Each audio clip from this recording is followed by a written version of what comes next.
Ladies and gentlemen, and on the 5th day of the Western Back regime change operation in Mali, what we are seeing is the calculus of combat changing in real time as the pistons of narrative are beginning to fly in a different direction. Ladies and gentlemen, and this high intensity counter-offensive that we are seeing from the Malian armed forces and the African Corps, there was a moment today where time stood still because there was a combined assault of both the area compartment of the depot fire and the ground forces in Sévaré Mopti region. According to the Western media, there was a contest, but ladies and gentlemen, thank God for a camera footage of this operation. Ladies and gentlemen, join me as I take you away because this is an unforgiving moment. And just to let you know, the civilians did not carry the last position. Let's watch this video. The Malian Air Force rains fire down on the enemies. The strikes are surgically precise. Hell has welcomed new residents.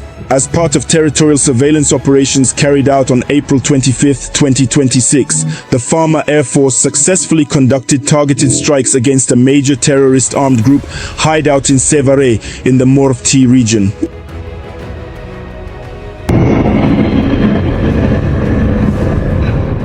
The results report at least a dozen terrorists neutralized, as well as several wounded during the second strike.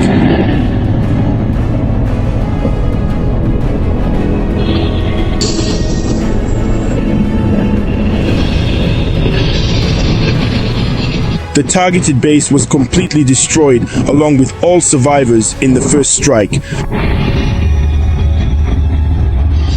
Furthermore, a column of motorcyclists spotted 18 kilometers northeast of Kemasina was successfully targeted, resulting in the neutralization of at least 7 individuals.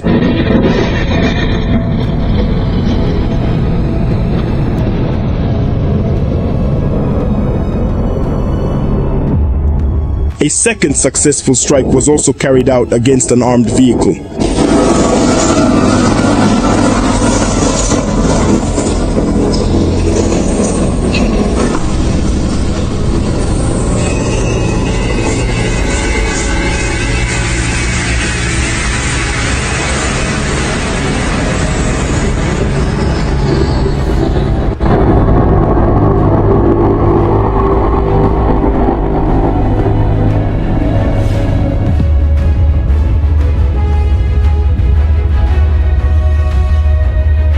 The Chief of the General Staff of the Armed Forces reassures the population that coordinated operations to search for and neutralize terrorists are actively continuing throughout the entire national territory.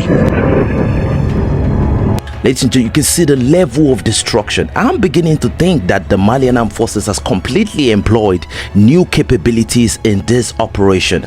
We cannot really tell what type of capabilities that they're using, but from the blast radius of what we are seeing and the amount of casualty, in one precision targeted strike, you can see that we're having maximum casualty on the ground. So now the thing that we're discovering in this operation is that the enemies are beginning to change their tactics, but at the end of the day, the adaptation is now at the all-time high for the Malians. Ladies and gentlemen, the civilians are participating in their own capacity. Normal civilian activities have been resumed in some part of the country, like Bamako is dead hotel. But as they were escaping, the fuel in the motorcycle of one of these terrorists went empty, and the civilians were unforgiven. Ladies and gentlemen, the story was told in blood and bones. Let's watch this video.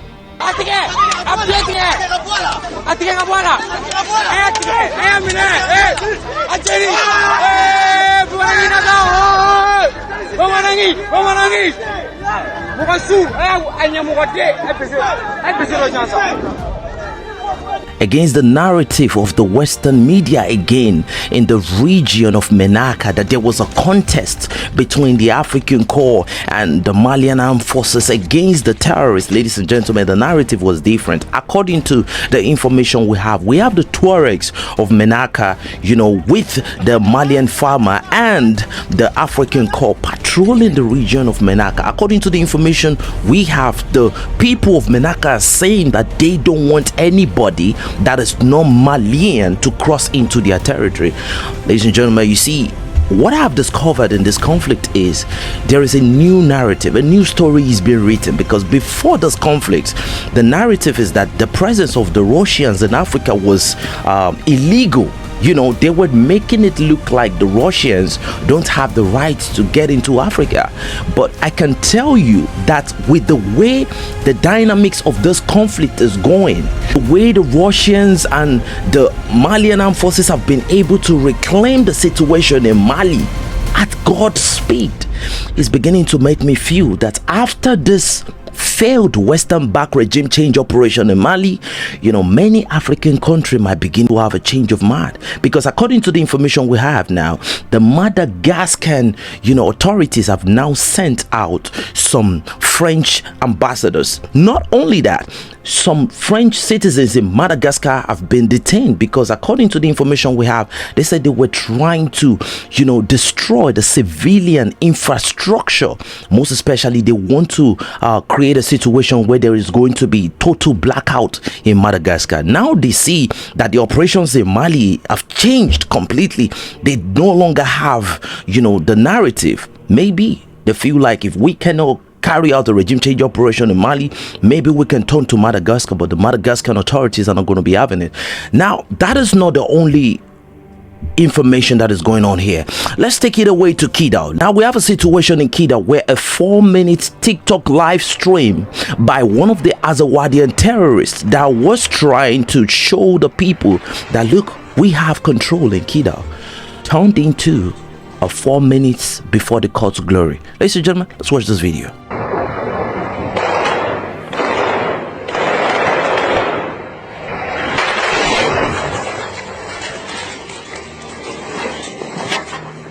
It was supposed to be a victory celebration, but ladies and gentlemen, how can we talk about the situation in Kidal?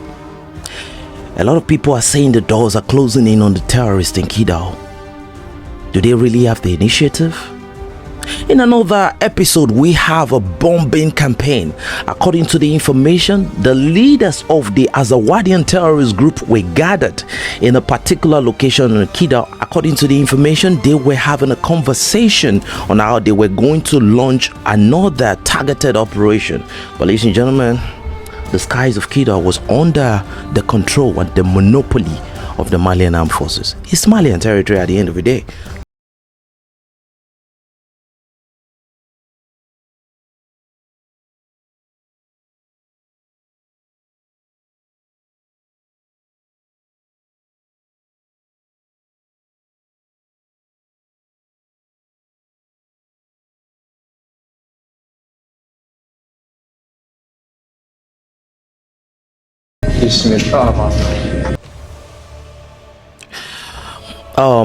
You can see that some of these terrorists are hiding in buildings and all of that, you know, and they are shouting Allahu Akbar. It's like none of that will work at this point in time, because the scale at which the 72 virgins are getting delivered to those people, I'm telling you, we might be running low on stockpiles very soon. Now, that is not the only situation we have. There is now a report that we are getting that the casualty figure on the 5th day of this Western-backed regime change operation is now going towards 3,700 casualty within 5 days. This is nothing like we've ever seen in Africa. Ladies and gentlemen, to the men and women, to the warriors and the leaders that are participating in this operation, that are making sure that the dynamics of this escalation completely change in the Malian favor, we want to say thank you.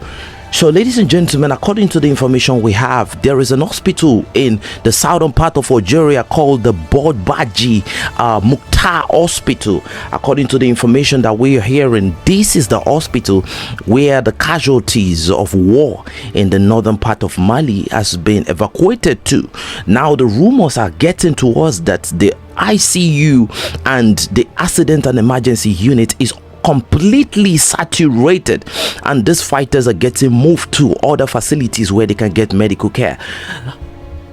What is going on in Kidal? That is the question that a lot of people are asking. And how long will it take for the Malian armed forces to restore order in Kidal? The situation in Bamako is stable. There's heavy traffic in the city and the streets are crowded with people, just like yesterday and the day before when things had already stabilized. In other words, there are absolutely no signs of panic or anxiety in the city. And accordingly, if we talk about the situation on the outskirts of Bamako, likewise, over the past day, there has been no information about any clashes and no sounds of gunfire have been heard. Currently, various Western media outlets are actively spreading reports and information claiming that jihadist groups have officially declared a total blockade of Bamako. First of all, it is important to note that even the literal translation of the jihadists' exact statement is fundamentally inaccurate, as they do not typically frame their objectives or communications in such specific Western terms or concepts. These are merely boastful claims that their abstract columns are advancing from all directions. The reality is that the jihadists have been trying to use blockade tactics against Bamako, the capital of Mali, for the past 6 months.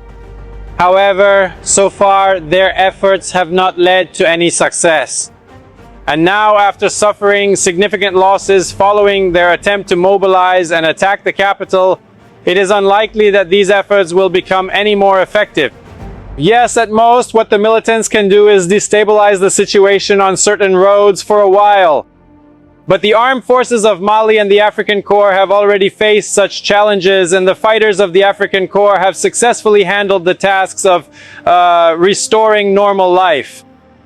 What we have right now is a complete devastation of the enemy. The enemy are being encircled. We have a situation where we are looking at a kill box here. But if there are 10,000 to 12,000 terrorists that entered Mali, we are looking at a long-term operation, like a war of attrition, where the enemy capability completely gets destroyed. Now, the Malian government have declared curfew in the Malian territory just to make sure that nothing that comes into Mali goes out unnoticed. And on the 5th day of this conflict, what we have is the Western-backed terrorists and their funders have just traded their credibility for the publicity of the Russian African Corps, because the Russian African Corps has never been this popular in Africa. Ladies and gentlemen, I think the influence of Russia after this conflict will only expand the more. Ladies and gentlemen, how long will it take for the Malians to completely destroy the enemy in this high intensity counteroffensive? We cannot tell you. The Malians are still making sure that they restore calm and they restore tranquility in the region. Ladies and gentlemen, the critics are saying that it worked in Libya. They said it worked in Syria. They said in both operations, the Russians were the allies of these countries. But ladies and gentlemen, what we have in Mali is a different situation. The Russians are equally involved, but there is a knockout of the enemy in real time. And we are seeing a different strategy for the Russian African Corps and a whole nother level of effectiveness in combating this infiltration and offensive from the enemy. Now, an offensive force have become a retreating force in Mali. The question we should be asking is Mali the end of the road for the Western Dead Sea regime change operation tactics?